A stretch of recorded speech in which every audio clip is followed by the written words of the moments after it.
राज्याच्या तिजोरीमध्ये खडखडाट झाल्यानं अनेक लोकप्रिय योजनांना ब्रेक लागण्याची शक्यता.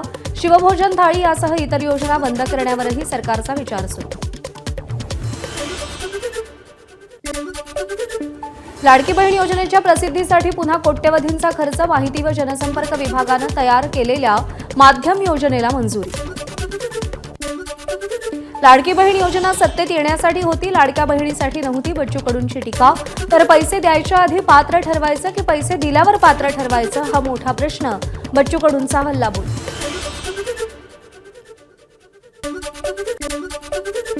लाडकी बहीण योजनेतील लाभार्थ्यांच्या संख्येमध्ये टप्प्याटप्प्यानं कपात करण्याचे सरकारचे प्रयत्न सुरू.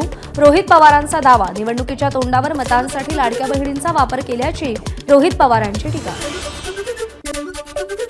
मतं मिळत नसल्यानं सरकारनं योजना बंद केली असेल. शिवभोजन थाळी बंद केल्यावरून राऊतांचा सरकारवर हल्लाबोल. तर ही योजना सुरू ठेवण्याच्या भुजबळांनी केलेल्या मागणीचं राऊतांकडून स्वागत. मुख्यमंत्र्यांच्या परिवहन मंत्र्यांना धक्का. एसटी महामंडळाच्या अध्यक्षपदी अप्पर मुख्य सचिव संजीव सेठी यांची नियुक्ती. गृह विभागाकडून राजपत्र जारी करत मोठा बदल.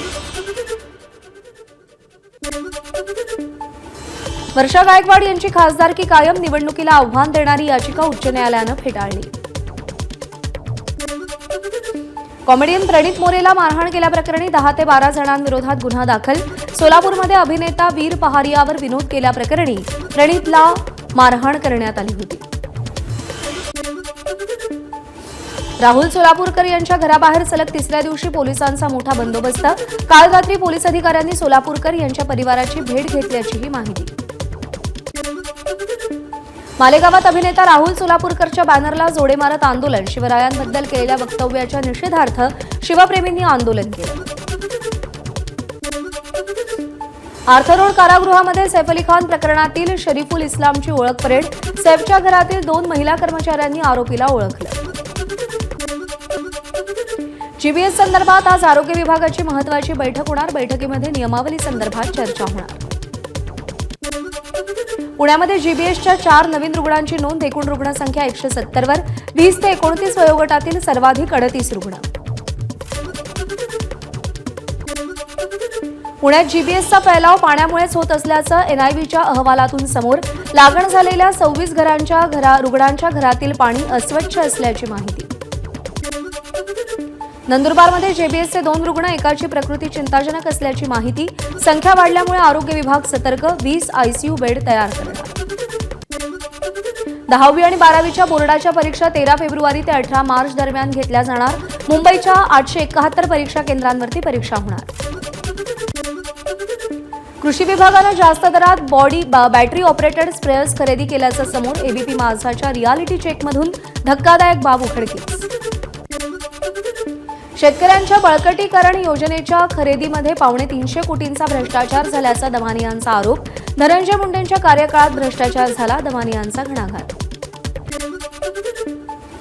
कापूस साठवणूक बॅग अर्ध्या किमतीमध्ये खरेदी करत असल्याचे पुरावे. कृषी विभागानं कोट्यवधींचं नुकसान आणि शेतकऱ्यांची फसवणूक केल्याचा संशय. त्यामुळे तत्कालीन कृषी मंत्री धनंजय मुंडेंचा दावा राज्याची दिशाभूल करणारा आहे का, असा सवाल उपस्थित.